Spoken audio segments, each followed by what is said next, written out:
آپ نے بھی سنا ہوگا اپنے علاقے میں بہت سی تقریریں ہوتی ہوگی قربانی کے دنوں میں، تو کہتے ہیں کہ یہ حدیث لوگ بڑے شوق سے بیان کرتے ہوں گے کہ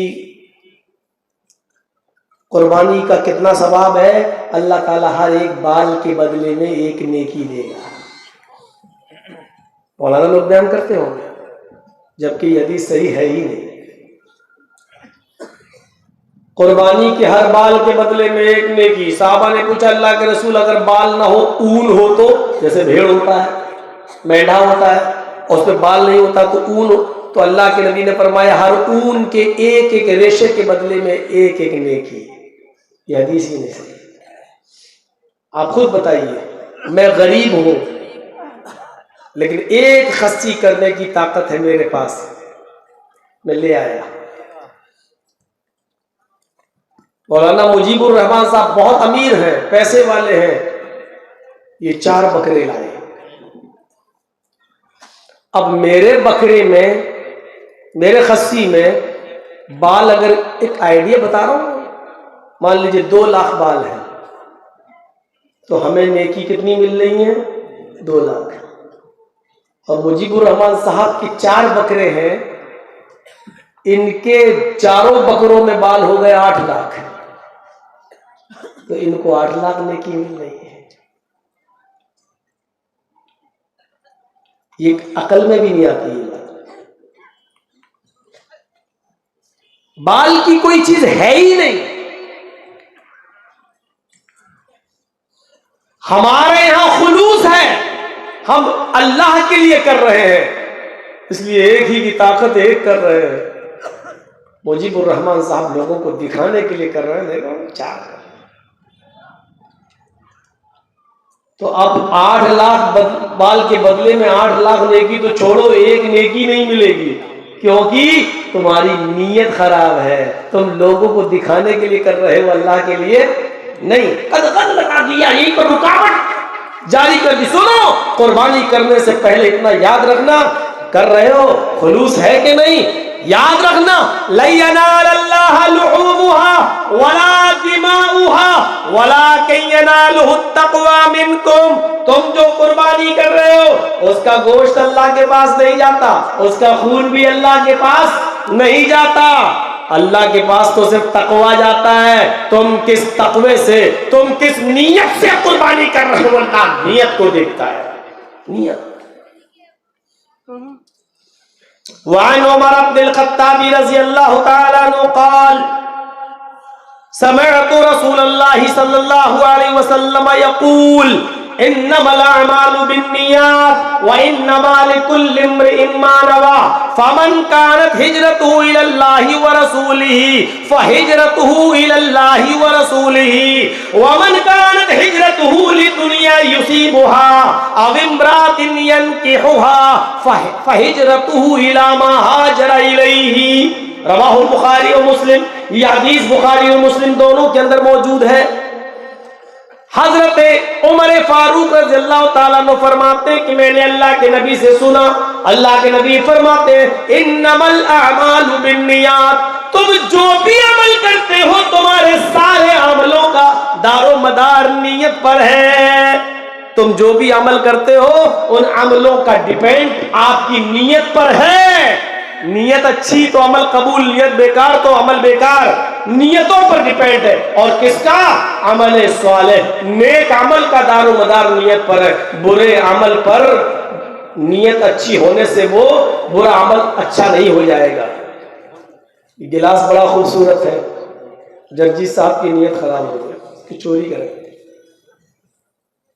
لیکن ہماری نیت یہ ہے کہ ادھر جو آدمی غریب رہتا ہے اس بیچارے کے پاس پینے کے لیے کوئی برتن نہیں ہے، اس آدمی کا گلاس چرا کے میں اس کو دے دوں گا، بیچارہ پانی پیے گا، یہ تو امیر آدمی ہے، اس کے پاس تو برتنوں کی کمی تھوڑی ہے۔ دیکھیے ہماری نیت چوری کرنے کی ہے، اور یہ بھی ہے کہ جس آدمی کا گلاس میں چرا رہا ہوں بڑا امیر ہے، ایک چرا لوں گا اس پہ کمی تھوڑی ہو جائے گی۔ اور تیسری ہماری نیت ایک اچھی کیا ہے ہم اس پر پانی خود نہیں پیئیں گے، ہم اپنے پڑوس میں رہنے والے کسی غریب کو دے دیں گے بیچارے کو جس کے پاس برتن نہیں ہے۔ نیت کتنی اچھی ہے میری، ہم غریب کی مدد کرنا چاہ رہے ہیں، لیکن چوری کے مال سے۔ اس لیے غلط مال، غلط کام کے اندر ہماری اگر اچھی نیت ہو گئی تو اس کا مطلب یہ نہیں کہ ہمارے لیے چوری جائز ہو جائے گی، چوری چوری رہے گی، چاہے کتنی اچھی نیت ہو، آپ چور کہلائیں گے اور آپ چوری پر گناہگار ہوں گے۔ آپ اس میں پانی پیے بھی نہیں، غریب کو ہی دے دیں، پھر بھی آپ گناہگار ہوں گے، کیونکہ آپ نے غلط طریقے سے کسی کا گلاس چرا کر آپ نے کسی غریب کی مدد کی ہے۔ آپ اس سے مانگ سکتے تھے، بھائی تیرے پاس تو اتنا ہے، ایک دے دے، تیرا کیا بگڑ جائے گا، اس غریب کی مدد کر دوں میں، اس کو دے دیتا ہوں۔ آپ مانگ سکتے تھے لیکن آپ نے مانگا نہیں، آپ نے چوری کی، اس لیے یہ کام غلط ہے، آپ کو گناہ پڑے گا، غریب کی مدد کرنے کے باوجود بھی گناہ پڑے گا۔ مجیب الرحمان صاحب کی جیب سے 1 لاکھ روپے چرا کے ہم پڑوس کی مدد کر دیتے ہیں، بیچارہ اپنی لڑکی کی شادی کر دے گا، ہم نے 1 روپیہ بھی نہیں لیا، اس غریب نے لڑکی کی شادی بھی کر دی، لیکن ہم ٹھنڈی سانس لے رہے ہیں، چلو بیچارے کی ایک غریب لڑکی کا گھر بس گیا، لیکن ایسا کرنے سے ہمیں ثواب نہیں ملے گا، کیونکہ ہم نے غلط کام کیا ہے، اس سے گناہگار ہوں گے۔ اس لیے اللہ کے نبی نے فرمایا، اے صحابیوں، تم ہجرت کر کے مکے سے مدینہ جا رہے ہو، نیتیں اپنی صاف رکھنا۔ فمن كانت هجرته الى الله ورسوله، جس کی ہجرت اللہ اور اس کے رسول کے لیے ہوگی، فہجرته الى الله والرسول، تو اس کی ہجرت اللہ اور اس کے رسول ہی کے لیے مانی جائے گی۔ لیکن آئے مکے کے لوگوں، مدینے میں انصاریوں کی لڑکیاں بڑی خوبصورت ہیں، حسین و جمیل ہیں، مدینے میں انصاریوں کی لڑکیاں بڑی خوبصورت ہیں اور حسین و جمیل ہیں۔ تم لوگوں میں سے بہت سے لوگ ہو سکتا ہے اس نیت سے مدینہ ہجرت کرنے جا رہے ہو کہ ہم وہاں جائیں گے اور مدینے کی انصاریوں کی لڑکیوں سے ہم نکاح کر لیں گے، یا مدینے کے انصاری بڑے مالدار ہیں، ہماری وہ مدد کریں گے، جس کے پاس 2 گھر ہوں گے وہ 1 گھر دے دے گا، جس کے پاس 2 کھیت ہوں گے وہ 1 کھیت دے دے گا، جس کے پاس 2 جانور ہوں گے بھیڑ بکری وہ 1 ہمیں دے دے گا۔ یعنی مال لینے کے لیے، دنیا کمانے کے لیے، یا ان کی لڑکیوں سے شادی کرنے کی نیت سے اگر تم جا رہے ہو تو سن لو، وَمَنْ كَانَتْ هِجْرَتُهُ لِلدُّنْيَا يُصِيبُهَا، اگر دنیا پانے کے لیے ان کے مال و دولت پر تمہاری نظر ہے، او امرات ينكحها، یا ان کی کسی عورت یا لڑکی سے تمہاری نیت نکاح کرنے کی ہے، اور اس لیے تم مکہ چھوڑ کے مدینہ ہجرت کرنے جا رہے ہو، تو یاد رکھنا تمہاری ہجرت اللہ اور اس کے رسول کے لیے نہیں ہوگی۔ فَهِجْرَتُهُ إِلَىٰ مَا هَاجَرَ إِلَيْهِ، بس جس چیز کی تم نے نیت کی ہے تمہیں وہی ملے گا، یعنی لڑکی تمہیں مل جائے گی، مال و دولت تمہیں مل جائے گا، لیکن تمہاری ہجرت اللہ اور اس کے رسول کے لیے نہیں مانی جائے گی۔ کلیئر کر دیا، صاف کر دیا۔ بخاری شریف جب آپ کھولو گے، پنہ الٹو گے، تو آپ کو سب سے پہلے یہی حدیث ملے گی بخاری شریف کے اندر، پہلی حدیث۔ جانتے ہو امام بخاری نے پہلی حدیث کیوں نقل کی ہے بخاری کے اندر؟ یہ امام بخاری کی عقل کو داد دینا پڑے گی، کیونکہ آپ جو بخاری پڑھنے جا رہے ہو، 7000 حدیثوں کا مطالعہ کرنے جا رہے ہو، اس میں نماز، روزے، حج، زکوٰۃ، لین دین، کاروبار، بزنس، جنت، جہنم، ہر چیز کے معاملات ہیں، لیکن ان تمام معاملات کو پڑھنے سے پہلے تم اپنی نیت صحیح کر لو، کیونکہ آگے کا معاملہ سب نیت پر ڈیپینڈ ہے، نیت پر ڈیپینڈ ہے۔ اس لیے سب سے پہلے انہوں نے اس حدیث کو درج کیا ہے، ہماری نیتوں پر ڈیپینڈ ہے، نیتوں پر۔ بخاری شریف کے اندر ایک بڑا اچھا قصہ آیا ہے، اچھا سنیے تو ذرا، آپ کو بھی اچھا لگے گا، اور یہ کوئی لیلا مجنو کی کتاب سے ہم نہیں سنا رہے، بخاری شریف کی حدیث سے ایک واقعہ سنا رہے ہیں، سنیے۔ آج بہت آہستہ آپ کو سمجھا رہا ہوں میں، نصیحت ہے میری، سنیے یہ واقعہ بخاری کا۔ ایک آدمی نے نیت کی، ایک آدمی نے نیت کی کہ میرے پاس بہت سا مال ہے، لیکن اللہ کے رسول صلی اللہ علیہ وسلم نے فرمایا کہ صدقہ و خیرات کرو، کسی غریب کی مدد کرو، اس طرح مدد کرو کہ دائیں ہاتھ سے کسی کو دو تو بائیں ہاتھ کو بھی اس کی خبر نہ ہو۔ تو ایسا کرتا ہوں، رات کے اندھیرے میں میں نکلوں گا اور کسی غریب آدمی کی مدد میں کروں گا، جو بھی ضرورت مند مجھے راستے میں ملے گا میں اس کی مدد کروں گا۔ نیت کیسی تھی؟ میں کچھ آپ سے پوچھتا بھی جاؤں گا، دیکھتا ہوں کہ سن رہے ہیں کہ سو رہے ہیں۔ اچھا یہ بتائیے کہ اس آدمی نے یہ سوچا رات کے اندھیرے میں میں نکلوں گا اور کسی غریب آدمی کی مدد کروں گا، کسی کو پتہ ہی نہیں چلے گا کہ میں نے کسی غریب کی مدد کی ہے۔ نیت کیسی تھی؟ اچھی۔ عشاء کی نماز کے بعد لیٹ گیا، سو گیا، آدھی رات کے بعد اٹھا۔ اس نے کہا چلو سب سو رہے ہیں، اب دیکھوں کون ضرورت مند ہے۔ اپنے مال جس کو صدقے و خیرات کے لیے نکالا تھا، اس مال کا تیسرا حصہ 3 حصوں میں اس نے تقسیم کر رکھا تھا، 3 حصوں میں اس کا ایک حصہ اس نے نکالا اور رات کے اندھیرے میں نکل گیا کسی کو دینے کے لیے۔ جیسے ہی وہ رات میں نکلا تو کیا دیکھا؟ اس کے گھر سے نکلنے کے بعد 1-2 کلومیٹر کی دوری پر، 1-2 میل کی دوری پر اس نے ایک آدمی کو دیکھا کہ وہ بیٹھا ہوا ہے سڑک کے کنارے۔ یہ آدمی سمجھا کہ یہی ضرورت مند ہے، یہ اس کے قریب گیا اور اس نے اس آدمی کا نام کچھ نہیں پوچھا۔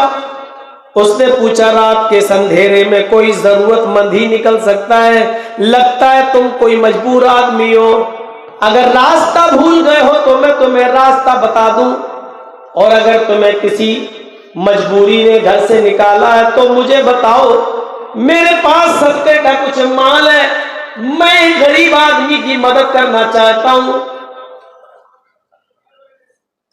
وہ آدمی فوراً بولا مجھے کسی مجبوری ہی نے گھر سے باہر نکالا ہے اور میں ضروری نہیں سمجھتا کہ میں اپنے گھر کی مجبوری تمہیں بتاؤں۔ صدقہ دینے والا کہنے لگا میں بھی ضروری نہیں سمجھتا کہ تمہارے گھر کی مجبوری کو میں جانوں، تم نے کہہ دیا مجبور ہوں، میں صدقے کا مال تمہیں دے رہا ہوں، یہ لے لو۔ دے دیا اس کو، اپنے گھر چلا آیا، وضو بنایا اور تہجد کی نماز پڑھنے لگا۔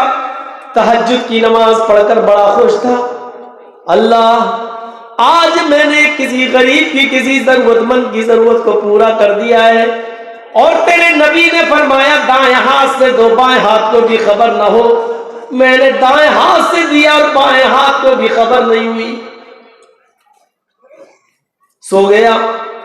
تھوڑی دیر کے بعد فجر کی اذان ہو گئی، اٹھا اور مسجد میں نماز پڑھنے گیا، نماز پڑھ کے گھر آیا، قرآن کی تلاوت کرنے لگا۔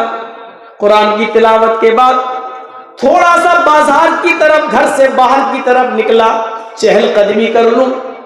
اس زمانے میں لوگ فجر کی نماز کے بعد سویا نہیں کرتے تھے، اور اچھا بھی نہیں ہے فجر کی نماز کے بعد سونا۔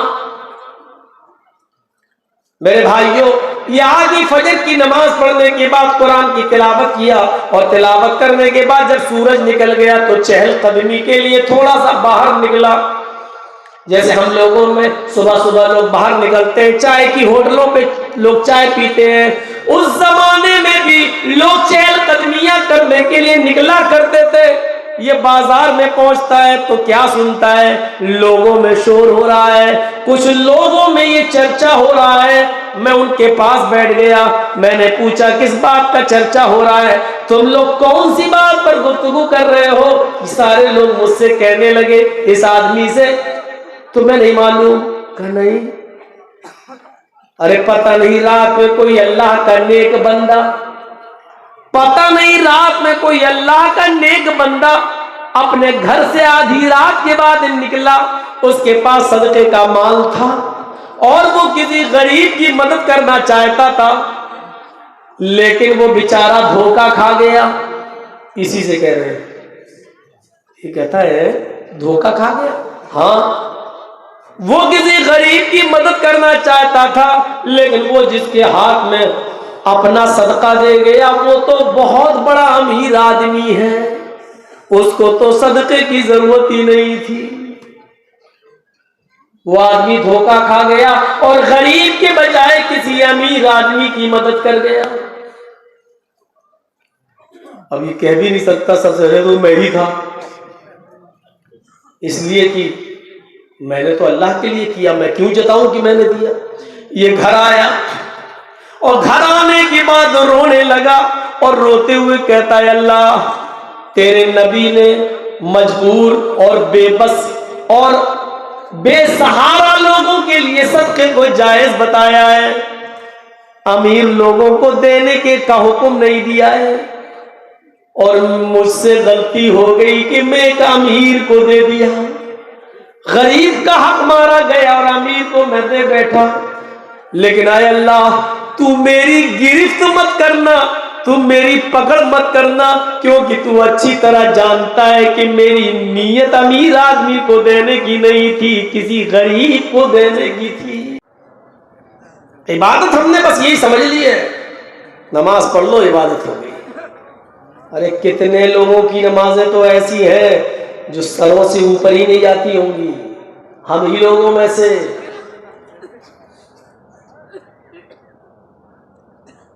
ہے کوئی؟ پڑھیے وہ حدیث، ایک آدمی سفر کرتا ہے اور مسافر ہو کر کہیں جاتا ہے. اللہ کے نبی فرماتے ہیں کہ سفر میں اللہ مسافر کی دعا ضرور قبول کرتا ہے، لیکن یہ عجیب مسافر ہے، یہ سفر کرتا ہوا لمبا چوڑا پریشانیاں اٹھاتے ہوئے کسی دوسری بستی میں گیا، اذان کا وقت ہوا، وضو بنایا اور مسجد میں چلا گیا، نماز پڑھتا ہے، عبادت کرتا ہے.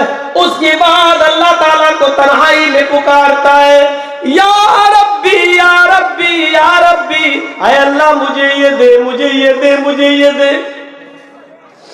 مسافر ہے، جانتا ہے حدیث ہے، اللہ کے نبی نے فرمایا مسافر کی دعا اللہ رد نہیں کرتا. یہ سوچ رہا ہے کہ اللہ میری دعا قبول کرے گا اس لیے کہ میں مسافر ہوں.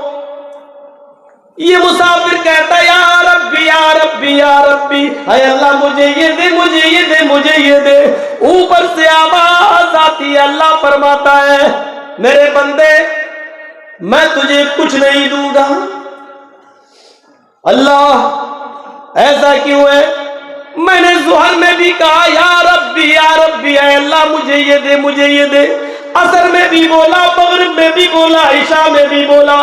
اللہ پوری رات میں بھی اٹھا، تہجد کی نماز میں بھی میں نے تجھے پکارا لیکن میری مدد نہیں ہو رہی ہے.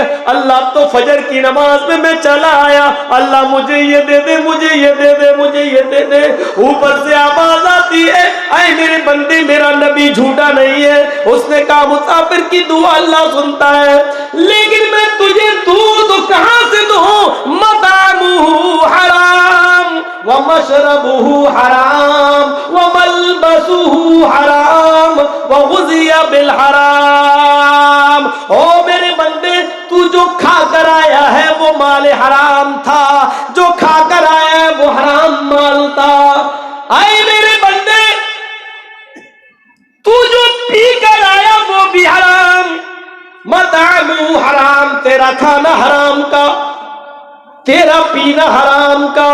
وملبسہ حرام، تیرے جسم پر جو کپڑا ہے وہ بھی مال حرام کا، حرام کمائی سے تو نے خریدا ہے. وغذی بالحرام، تیری رگوں میں جو خون دوڑ رہا ہے وہ حرام مال کھا کھا کر بنا ہوا ہے، جو تیری رگوں میں سرایت کیا ہوا ہے، تیری پرورش حرام مال سے ہوئی ہے. فَأَنَّىٰ يُسْتَجَابُ لِذَٰلِكَ، اے فرشتوں بتاؤ میرا بندہ اپنا سر زمین پہ رکھ کے مجھے پکار رہا ہے، تم ہی بتاؤ جب کھانا پینا حرام، لباس حرام، پوشاک حرام، بدن میں باڈی میں دوڑنے والا خون بھی مال حرام سے، تو میں اپنے اس بندے کی دعا کہاں سے سنوں؟ میں تو پاک ہوں اور پاکی کو پسند کرتا ہوں، یہ تو پورا کا پورا ناپاک ہے، اس کی باڈی میں ناپاک خون دوڑ رہا ہے، مال حرام سے بنا ہوا خون دوڑ رہا ہے، میں اس کی دعا سنوں تو کہاں سے سنوں؟ نہیں سنوں گا، میں اسی کی سنوں گا جو حلال روزی حلال محنت کرے گا، رزق حلال کمائے گا اور کھائے گا اور اسی سے کپڑا خریدے گا۔ ضروری نہیں 1000 روپے کا کپڑا پہنا جائے، 100 روپے کا کپڑا بھی پہن کر اپنا جسم چھپایا جا سکتا ہے، اپنا سطر چھپایا جا سکتا ہے۔ تو رزق حلال کھانا بھی عبادت اور حرام چیز سے بچنا بھی عبادت۔ عبادت میں اخلاص ہونا چاہیے، عبادت میں اخلاص ہونا چاہیے جب بھی ہو۔ یہ عبادت ہم کس کے لیے کر رہے ہیں؟ صرف اللہ کے لیے۔ ابھی دیکھیے میں نے بتایا نا ایاک نعبد، آپ اقرار ہی کر رہے ہیں سب سے پہلے کہ اللہ تیرے علاوہ ہم کسی اور کی عبادت نہیں کرتے۔ ایاک نعبد و ایاک نستعین، اے اللہ عبادت بھی تیری اور مدد بھی تجھ سے۔ یہ دو چیزوں کو آج ہم سمجھ لیں، عبادت میں اخلاص ضروری ہے۔ لن ینال اللہ لحومها ولا دماؤها، اللہ تعالی ان لوگوں کی قربانیوں کو قبول نہیں کرتا جو 3 بکرے 4 خصی لائے اور ذبح کرتے ہیں اور دکھاتے ہیں کہ دیکھو پہلے دن بھی ہم نے قربانی کی، دوسرے دن بھی کی، تیسرے دن بھی کی، لوگوں کو دکھا رہے ہیں دیکھو اللہ نے مجھے دیا تو میں اتنی کر رہا ہوں۔ اللہ کہتا ہے میرے بندو 3 نہیں 30 بکرے، 30 نہیں 300 خصی، 300 نہیں 3000 خصی ذبح کر ڈالو۔ یاد رکھنا تمہارے جانوروں کا خون اور گوشت ہمارے پاس نہیں آتا ہے۔ لن ینال اللہ لحومها ولا دماؤها، تمہارے ان جانوروں کا خون اور اس کا گوشت ہمارے پاس نہیں پہنچتا۔ ولکن ینظر، اللہ فرماتا ہے ولکن ینالہ التقوی منکم، او میرے بندو میں تو تمہارے دلوں کا تقوی دیکھتا ہوں، تمہارے دلوں میں کتنا اخلاص ہے، خلوص ہے، وہ میں دیکھتا ہوں، تقوی دیکھتا ہوں۔ لوگ بیان کرتے ہیں نا